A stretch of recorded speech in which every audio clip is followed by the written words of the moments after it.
let's get into it.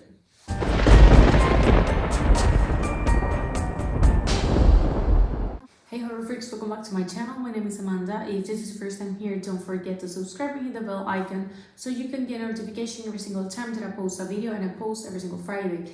So this is definitely the earliest I have ever did a video. I woke up at 3 in the morning to watch this movie because, as you can see on the title, I'm going to be giving you my full review of The Conjuring, The Devil Made Me Do It, that is being released today, June 4th. Now, the movie is already available on HBO Max if you have the stream service. If not, I think you should. It's definitely a good streaming service. I really think that it's worth the money. But if you don't, then you go to your closest movie theater and go and watch it.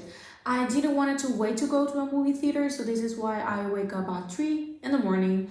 I finished the movie around like 5 a.m., something like that. I wrote my spoiler-free version of the review that if you want, not the spoilers, but want the review, go on the description box down below and there you will find it. As always, all my spoiler-free reviews are on my blog, and all my reviews with spoilers are here on my YouTube channel. So there you have your two options. So right now I'm doing this video and then I'm heading off to work. So further ado, let's get into it. Now the movie is 1 hour and 52 minutes long, and it does feel like it. Sometimes movies are quite long, but they don't feel like it because you're intrigued, you are into the movie, into the plot, so everything goes smoothly. In this case, the movie is quite boring. I'm going to start straight off with that. It's boring. It's basic. Come on, it's a Conjuring movie, so there's not really something outstanding or special on this one. It's just another movie about the cases of the Warrens. In which this case, I think that the reason why this could want to have a little more of attention is because this is the case of Arne Cheyenne Johnson. This case was back on 1981, and this is the first case that was ever brought to court that someone was claiming to be innocent, and the reason why the crime was committed was because they were possessed by a demon. This is the first time ever, so obviously everyone was skeptic about it. And the defense of Arne, they didn't even believe it, and there's one scene when they're saying that to the Warrens, and they're like, if you want to actually believe that what we're doing is real, go to our house, go see Annabelle, and then see if you actually believe us or not. Of course, they do believe them. Now, basically, the movie starts back on July 19 of 1981, where we have this family and their son David, that he's the host of a demon. And the movie starts right with the exorcism. The first 10 minutes of it are just this scene of the exorcism. Now, the movie, right from the start, has some really good jump scares. I'm not going to lie, this precisely specific jump scares, they were good because they were executed on a way that you're not really expecting them, because most of the jump scares of the movie, you know that they're coming from a mile away, you know that they're coming, but on the first 10 minutes they do it good. Now basically they perform the exorcism, everything comes alright, and I think that it's over. But Arne, it's on the exorcism because he's the boyfriend of David's sister Debbie. Now, while everything is happening, he kind of takes David and he's like, take me and leave him alone. And that happens. You can see that David kind of, his face like has some veins popping on it, and he goes straight clean face, and Arne, it has the veins popping. So obviously, you know that he's been possessed, but no one else noticed. Not even David, because obviously he's not on his senses. Now, the very next day, Arne and Debbie, they are living together. But I will not say that it's precisely the next day, because they don't really tell you that it's 1 month later, 2 months later. They don't really give you that. So we could assume that it's the very next day, but I am not quite sure. The movie has some problems with the dates because the original case, the murder took place on February, but here, since they don't really say, of 1981, so if it could say that could be months later, then will be already of 1982 if they were February, because then it will be on July of 1980, so they could match. So they kind of mismatched the dates. I don't know if it was just a mistake of writing or if they did it on purpose. I don't know. I don't know why they will do it on purpose. But now basically the very next day, this is when he kills the landlord where he and Debbie lives, and on the underground, like we say, it's a 2-floor house. It's like a pet shop. And he's possessed and he kills him and he stabs him 22 times. And this is when the whole trial begins, and this is when the Warrens, they reappear and they start helping Arne.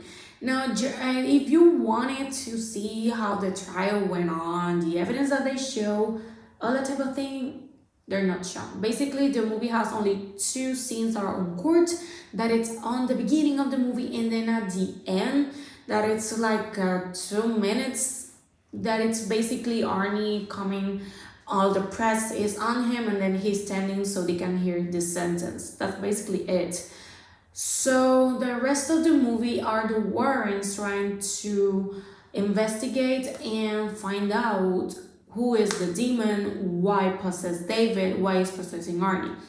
The movie shows, actually the trailer, they don't have any fake scenes. All the scenes that are shown on the trailer are shown on the movie. Now, this particular scene is the one of the waterbed where he's like doing this and you kind of see some face here. So that scene is shown. That was back when they moved to the house. That was 5 months prior to the exorcism. And from that day on, it's when everything starts of David being possessed. Now, when they investigate, there's just like a living room because of the water and everything. The bed got ruined, so it's now a living room. And on the floor, it's all black, like it's burned. And Lorraine goes under the house and they found a totem. This is a witch satanic totem that basically kind of, if he could say that it's calling the demon, he could say. And basically because David kind of lay on him in some way, that's because he possessed him. So basically it's a curse from a witch that when the whole investigation goes through, we realize that they need someone to be killed, and the person who killed needs to commit suicide.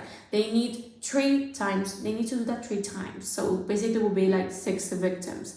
Now the whole movie through, they want to make you see and think that either Lorraine or Ed could be dying, because Ed has a heart attack during the exorcism because of the demon, and Lorraine kind of have some moments where she's in really danger.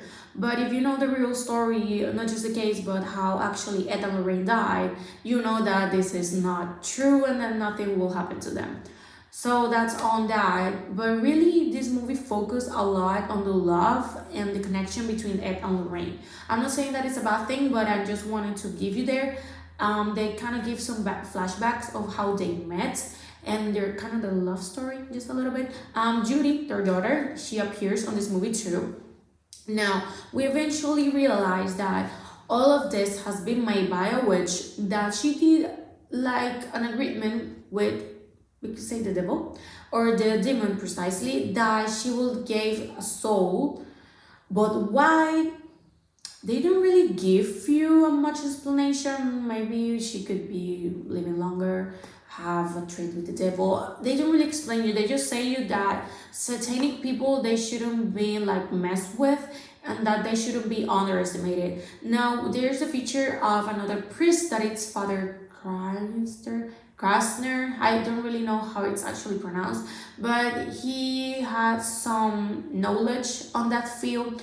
But Lorraine, she goes back to him, and this is when it's revealed that he's the father of the witch. Because Lorraine, she has visions, and she starts having visions of the witch, then becomes a bilateral connection. She sees the witch and the witch sees her.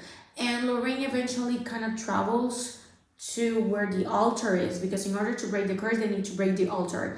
And she kind of hears a train and it's underwater. She kind of gets some details, and Ed is the one that finds out that the witch is underground, under the house of the priest, because he is the father.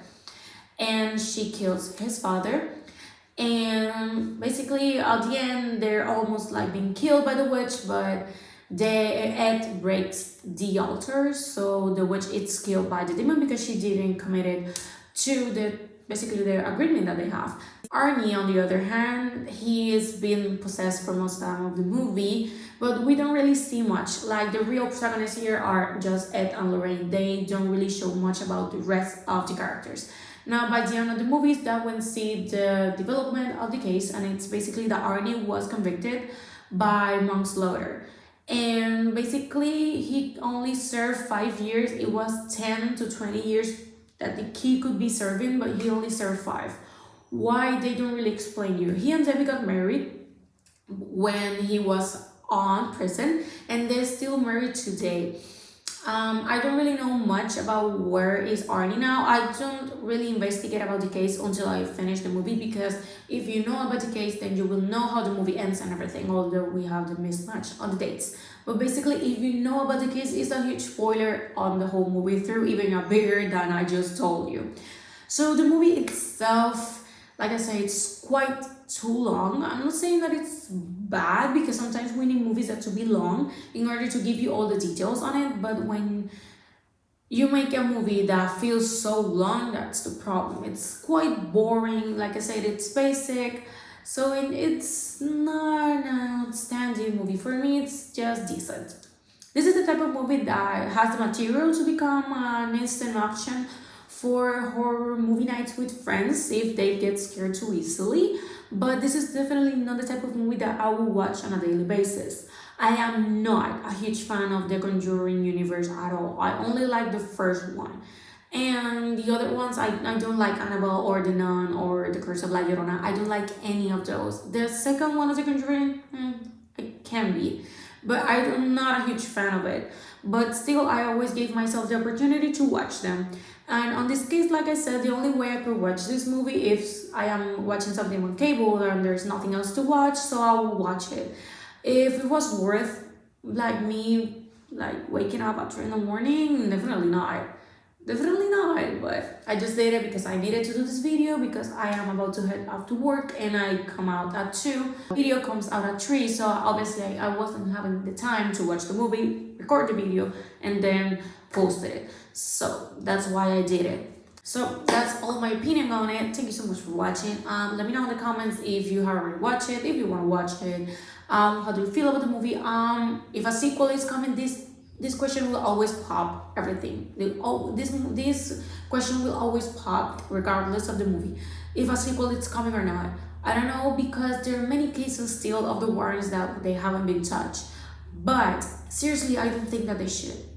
I think that they should just leave it there, because the formula is already, like, it's not the same unless they do something completely different. I don't really see a point of doing another movie on the Warrens.